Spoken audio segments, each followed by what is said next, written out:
Halo guys, berjumpa kembali dengan Moti di acara Motivi. Dan bincang-bincang Motivi kali ini kita akan berbicara tentang gereja Katolik pasca pandemi.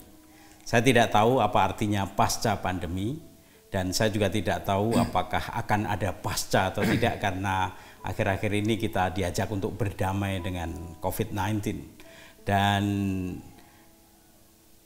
era kita saat ini, kita sedang menyiapkan memasuki era new normal. Jadi apa yang akan menjadi wajah gereja ke depan, kita akan berbincang-bincang tentang gereja Katolik masa pasca COVID-19 ini. Dan bersama saya hadir seorang doktor teologi pelayanan dan teologi yang juga banyak membahas tentang gereja, tentang eklesiologi. Dan dia seorang imam Yesuit dan ahlinya, dan cukup lama tinggal di luar negeri, maka nanti kalau lupa-lupa bahasa Indonesia harap dimaklumi.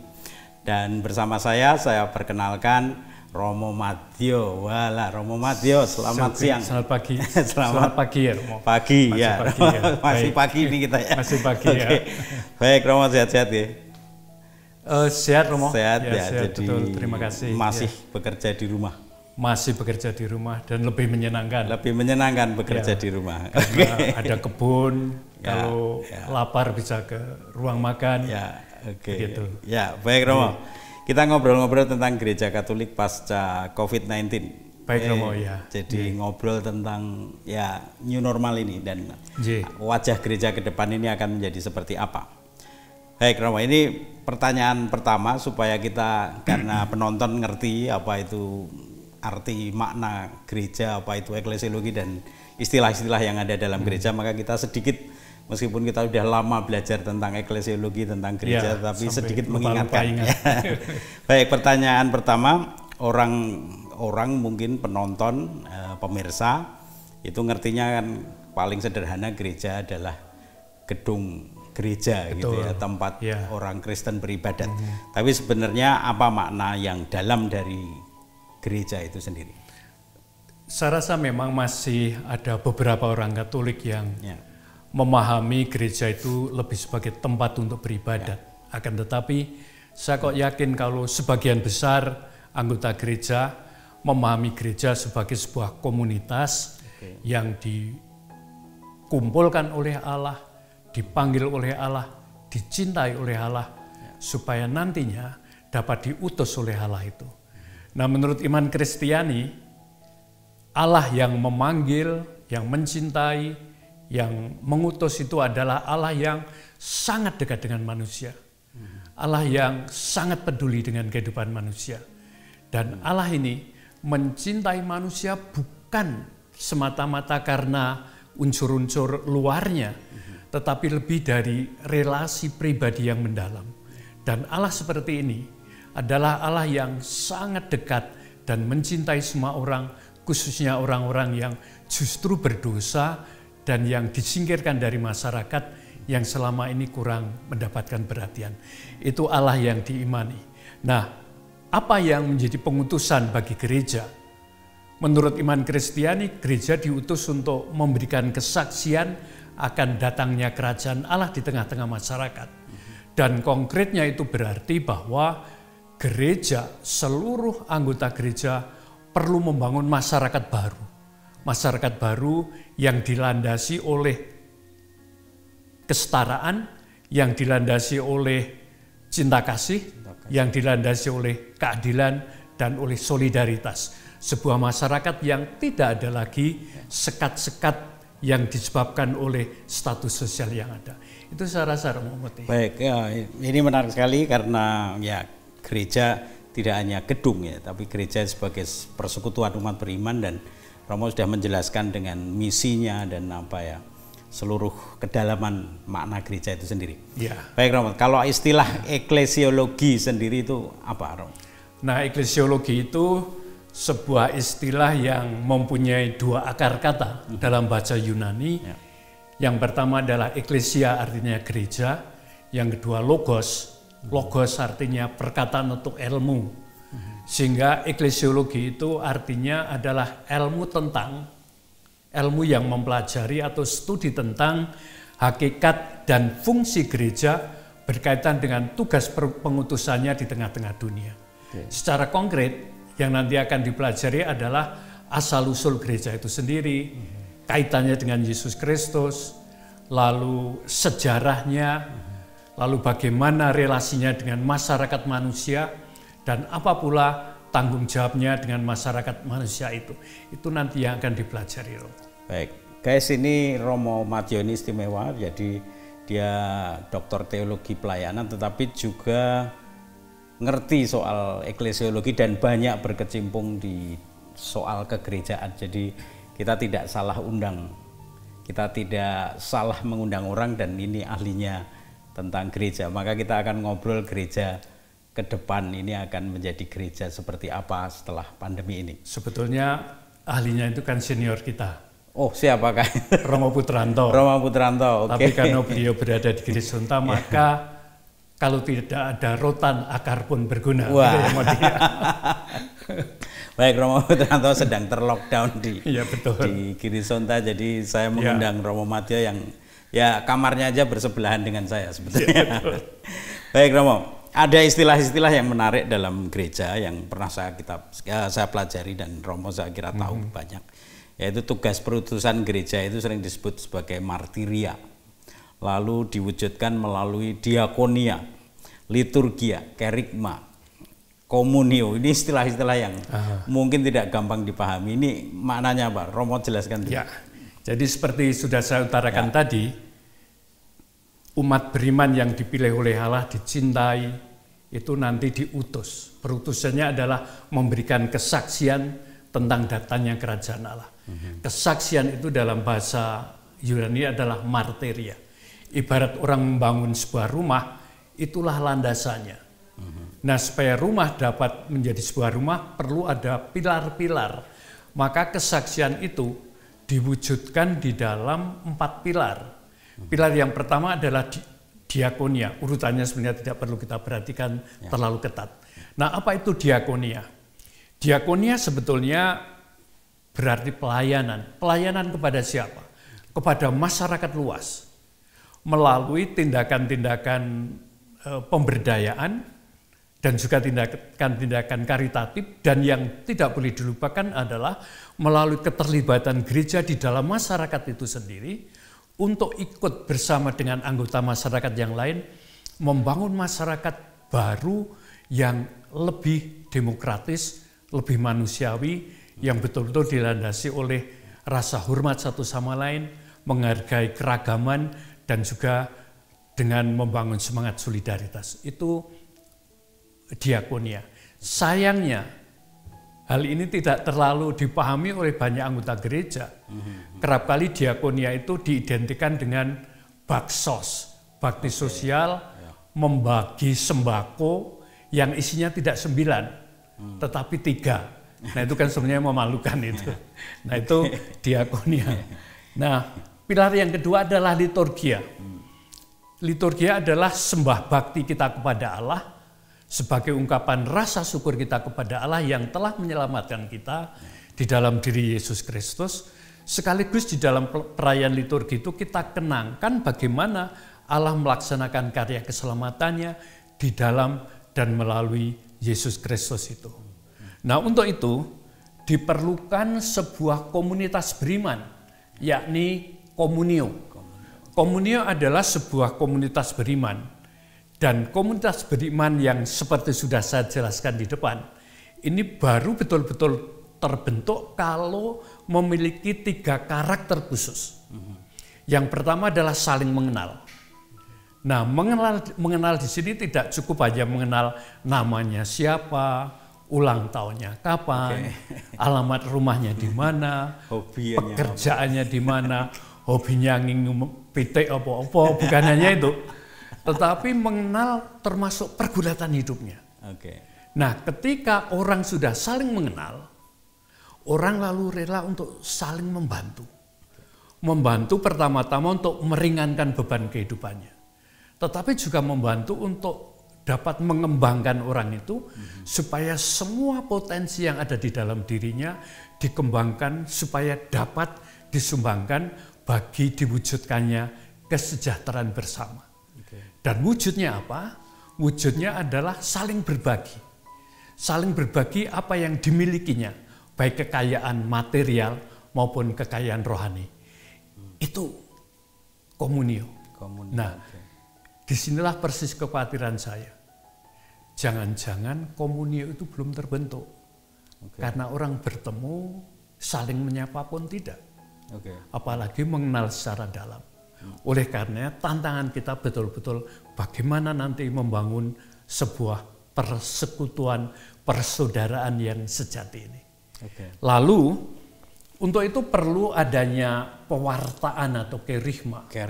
Nah, pewartaan ini adalah menceritakan karya agung Allah yang telah kita alami di dalam hidup kita, baik melalui kata-kata, melalui pengajaran, dan terlebih, dan ini yang paling penting, melalui kesaksian hidup. Nah, kalau 4 pilar itu dilakukan secara seimbang, maka kerajaan Allah yang diharapkan itu nanti akan terwujud. Begitu, Moti.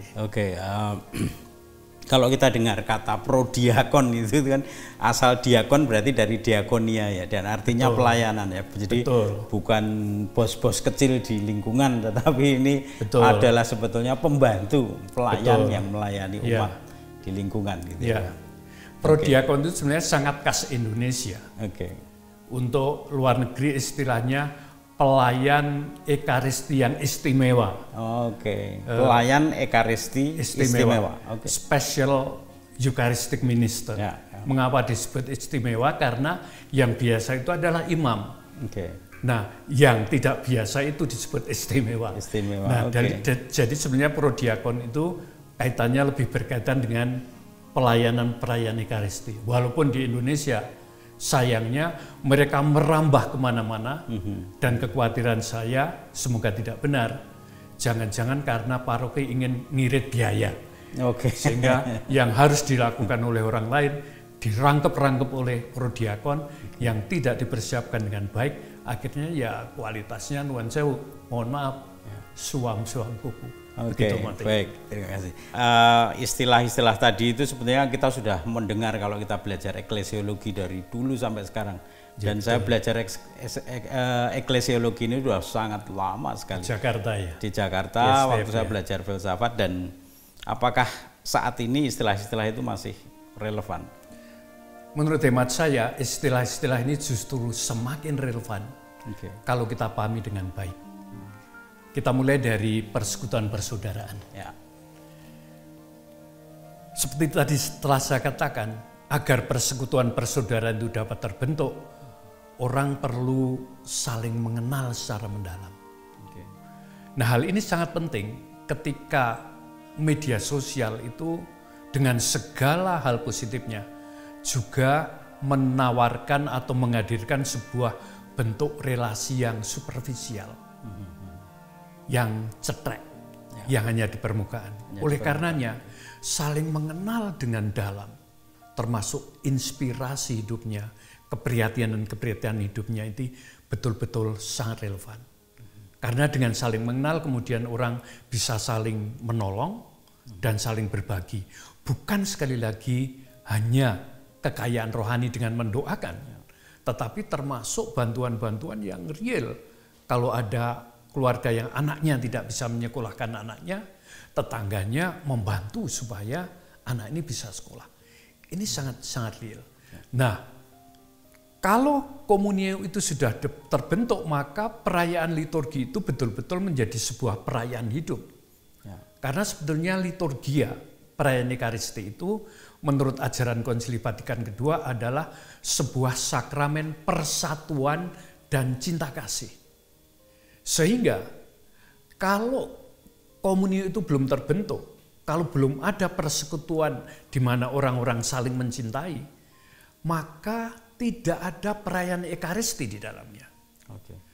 Itu dikatakan oleh seorang teolog Fransiskan, Keenan Osborne, dan seorang teolog Yesuit mengatakan kalau sebuah komunitas tidak memiliki cinta kasih dan kepedulian satu sama lain merayakan liturgi, sebetulnya yang dirayakan itu bukan perayaan Ekaristi, melainkan sekedar upacara keagamaan untuk memenuhi persyaratan peraturan dan hukum. Loh ini kan kalau kita dalami betul bisa menyentak kesadaran kita. Nah, supaya itu semua dapat terjadi, perlu adanya pewartaan. Perlu sekali lagi diceritakan lagi dan lagi dengan kata-kata dan dengan perbuatan nyata bahwa Allah telah dan masih terus menyelamatkan kita melalui Yesus Kristus itu. Dan Allah yang masih terus menyelamatkan kita itu sekarang bekerja di tengah-tengah dunia. Terjun melibatkan diri di dalam carut-marut keadaan dunia itu. Oleh karenanya gereja juga perlu terjun ke dalam dunia, ikut terlibat di dalamnya, membangun masyarakat itu karena Allah bekerja di sana. Dan itulah diakonia. Itu Romo. Baik, kita tadi ngomong fondasinya adalah martiria, jadi kita harus memberi kesaksian tentang Allah itu sendiri. Betul. Lalu pilar-pilarnya itu tadi ya, diakonia, komunio, liturgia, dan kerigma. Ya. Nah, 4 pilar ini kan harusnya seimbang, Romo ya. Betul. Nah, kalau melihat kondisi gereja saat ini, apakah Romo melihat ada ketidakseimbangan dari pilar ini? Kalau ini saya gambarkan sebuah rumah, ya, seperti gambarnya Romo itu, kalau ada yang tidak seimbang kan rumahnya miring gitu, betul. Bisa ambruk dan gitu. ada bahaya roboh.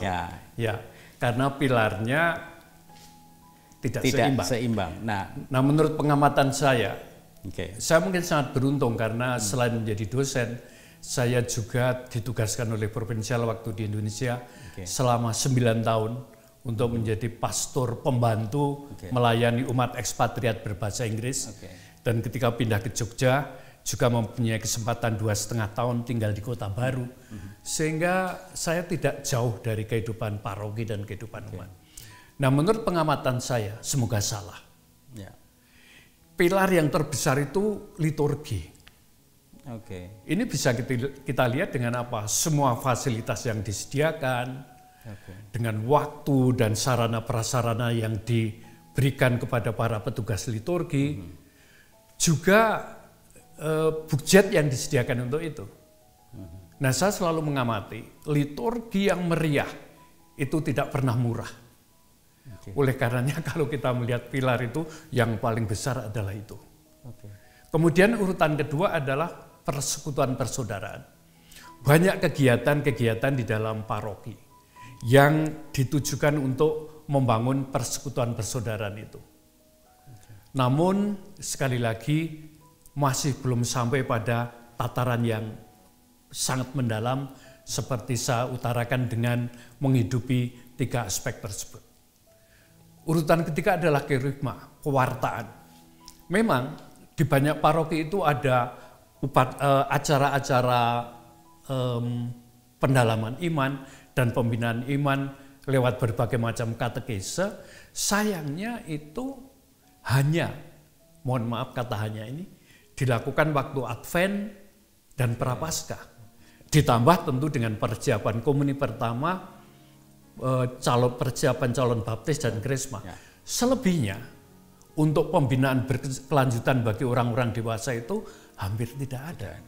Saya belum melihat di banyak paroki adanya sekolah iman misalnya, yang secara sistematis mempelajari dokumen-dokumen gereja, agar pengetahuan dan landasan ilmiah dari iman kita itu sungguh-sungguh kokoh. Ini belum banyak paroki yang melakukannya, untuk tidak mengatakan sangat sedikit yang melakukannya. Apalagi diakonia. Nah, diakonia ini sering diidentikan dengan PSE dan itu tidak ada salahnya. Tetapi PSE pun kerap kali tidak dikelola dengan profesional. Misalnya para anggotanya itu tidak disiapkan dengan baik sehingga dapat nantinya menjalankan program-program pemberdayaan itu. Apalagi Komisi Kerawam jarang sekali yang betul-betul membuat program-program pembinaan berkelanjutan agar orang sadar bahwa beriman yang sungguh-sungguh itu nanti tesnya adalah kalau mereka sudah sanggup dan mau terlibat di dalam kehidupan masyarakat itu. Itu yang terjadi menurut pengamatan saya.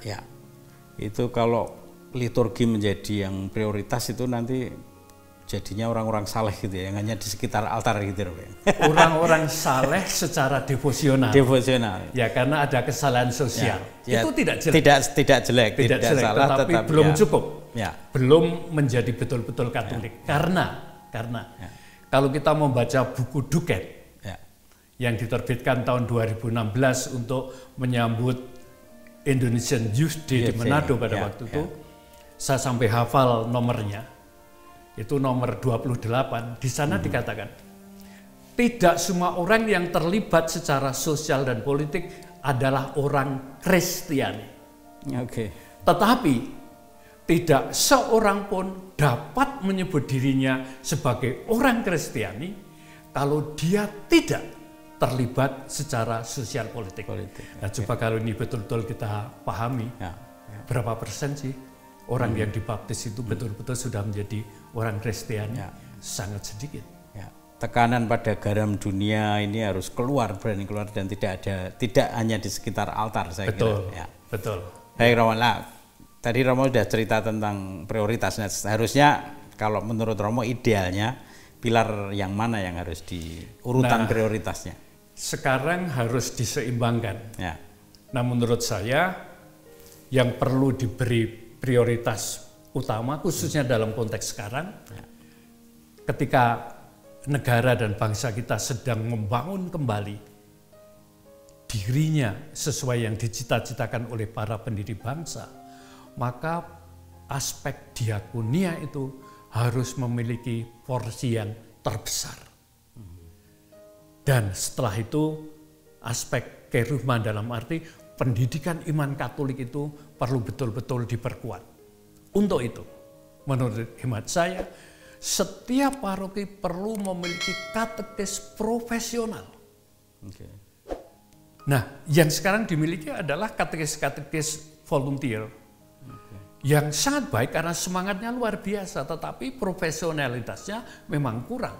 Padahal kualitas iman itu antara lain diwujudkan apakah landasan pendidikan imannya ini kuat atau tidak. Kedepannya saya kira harus ke sana. Nah, yang sudah besar tadi nanti kan lalu diperkecil supaya menjadi imbang. Begitu Mati. Setelah seluruh yang online kayak gini nih, nanti wajah gereja ini akan seperti apa, kira-kira? Perubahan ini menghasilkan beberapa aspek positif. Pertama, belum pernah terjadi dalam sejarah kita bahwa sekarang keluarga betul-betul berkumpul secara banyak